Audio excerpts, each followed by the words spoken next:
Hello, my name's Pete and welcome to my new YouTube channel, XReality Creations, dealing with just XR hardware and software, no gaming. So this is my new avatar as well, by the way. So let's check out some XR stuff.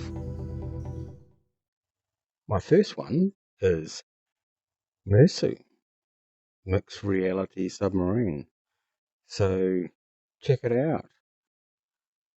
If you like it, hit subscribe, leave a like, leave some comments and let me know what I can do better.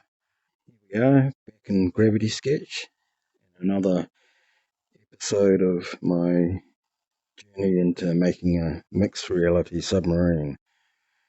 So today we're going to be looking at the engines, and this is a full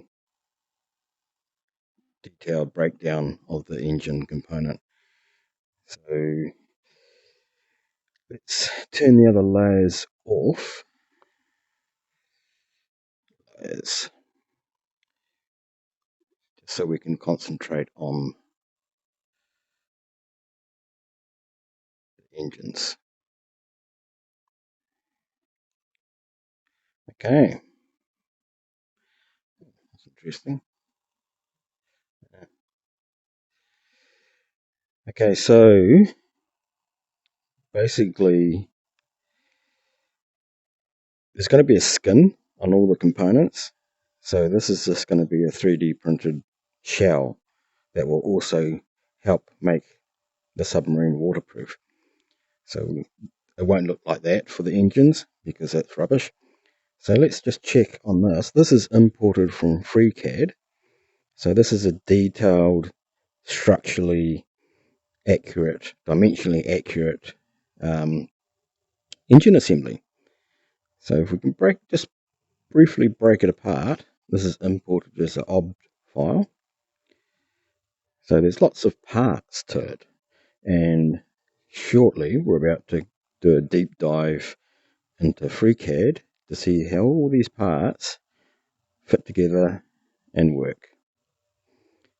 So yeah, I've just exploded it.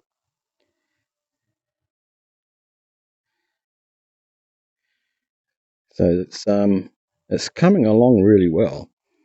So I'm going to show you in this video. I've actually printed it and it actually works. So let's dive in to FreeCAD. Well, here we are in FreeCAD, and this is the detailed design of the engine unit. So I've just modelled up the electric motor, and that sits inside an acrylic tube, which is going to keep it all nice and dry. And at one end of that tube we have a little 3D printed part to hold the motor, and also there's a hole here for the cable going in to supply power, and some other holes just to hopefully make it easier to get out, because the main seal here is an O-ring, and this fits inside the acrylic tube to create a watertight seal. Then at the other end we've got the spindle cap, which stops the motor from spinning around too much. I could put an O-ring here, but I'm currently trying to avoid that. Then at the end of that we have the magnetic drive plate. So that has 3 magnets in here, which will couple with the drive cog on the outside with corresponding magnetic poles. So then we have a shroud to hold the gears, and there's a wee bit of plastic that I glue in here, so this is waterproof. And then we have the magnetic cog, which is there. It's a bit hard to see, but there are actually holes here for the corresponding magnets to line up. Then we have the idling cog, which just kind of sits in here. It's got a little square hole and that's to hold the drive axle like that. And holding the whole lot together, it's another shroud, and it's recessed, and I'm going to glue or RTV it to the rest of the assembly. Then we have a wee bush to stop the prop from moving around too much. And then the prop itself, this is just one design. I'm going to play around with a few others. So you can see that kind of fits in through the bush, even though it's not, there you go. So yeah, that is all designed in FreeCAD, and and it's imported to Gravity Sketch, so I can figure out how to skin it, which on the outside of all this is going to go another layer like a skin, and this is for all the parts of the submarine, so it's kind of doubly waterproofed. I'm a bit nervous. Anyway, so yeah, let's have a look at this in reality. Well, here we are in the physical reality of the engine assembly. So starting off at the spindle end, that one there, this is a little motor that I got off AliExpress for like $1. So anyway, that goes in there. I won't show the wiring, but then this is the end that holds the gearing. This is all like, you know, motors are quite only go at one speed, DC motors, brushless, so it's heavily geared down, so it should deliver torque that I'm hoping. So this goes in here and holds it. I can put an O-ring in here as well if I need to, but I will try it without. And this is the magnetic drive end. So you can see it's got 3 magnets in there, and it just fits on the end of that. Then we have the acrylic tube with the little mounting here to hold the gears on the outside. See, the idea here is it's waterproof. So the magnetic gear will couple with a cog with corresponding magnets, so no water will get in. So that just kind of fits in there eventually and pushes against the end of this, like that. So if you can see the magnets there. Okay, so then we have the main cog, the driven cog, which has got corresponding plus and minus things, poles. So it just clicks on like that, and it's will be freewheeling when the motor drives it. And that's a driven cog, and here's the idling cog. And I've geared this up a bit more, so I'm hoping that I've got enough torque in the gearing of the electric motor to drive it. So I've geared it up a bit to give it a bit more speed. And here's a shroud that goes over the whole lot, like that. And remember, this is going to be doubly waterproof. So with the O-ring in here, which I haven't gotten right now, it will be waterproof. And then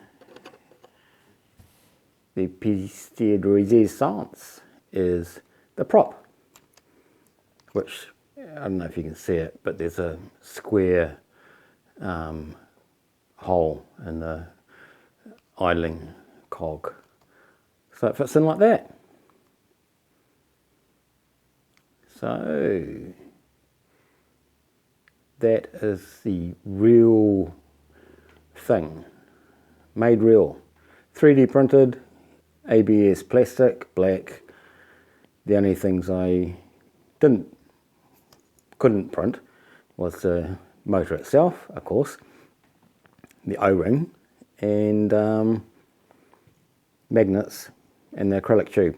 So I'll probably put a bill of materials in at some stage, but it's pretty inexpensive. Like the whole thing would be, I don't know, $5 New Zealand, maybe.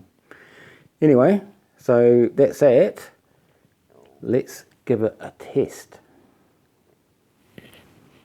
Well, here we are. This is the engine assembly all hooked up.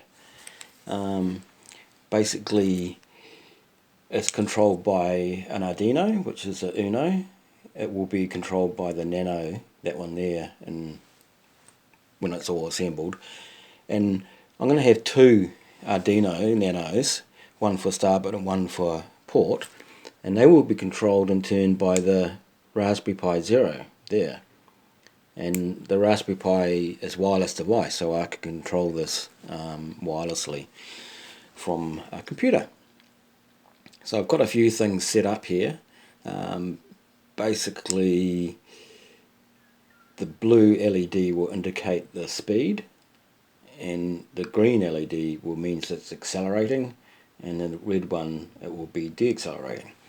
I haven't got reverse yet, but that's coming.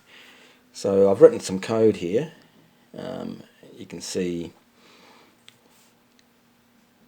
basically, yeah, you set the direction, whether it's ramping up or ramping down, and then write the various status to the LEDs, and of course to the motor. Then we wait for a bit and loop around. So it's fairly basic. So if we upload it and have a look. Now I'm using pulse width modulation to control speed, and the engine seems to have no problem with it. So it's currently deaccelerating, it's gone red, and that blue LED should get dimmer and dimmer, and then it should start accelerating, green. The brightness of the blue LED doesn't really reflect the speed very well. So yeah, that's my motor control. I have another piece of circuitry coming which will allow me to go into reverse.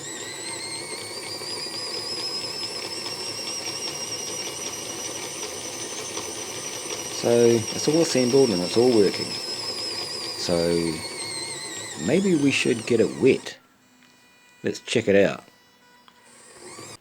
Okay, here it is, underwater.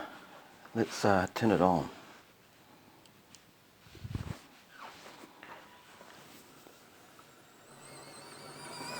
Wow. So this is running the same speed control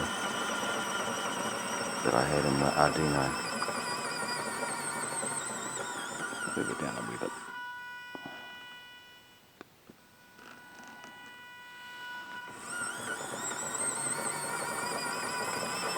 Now the prop's not actually glued in yet, so they're still wobbling around a bit. But I'm going to have to glue it in, and I can do reverse, otherwise it will reverse out of itself.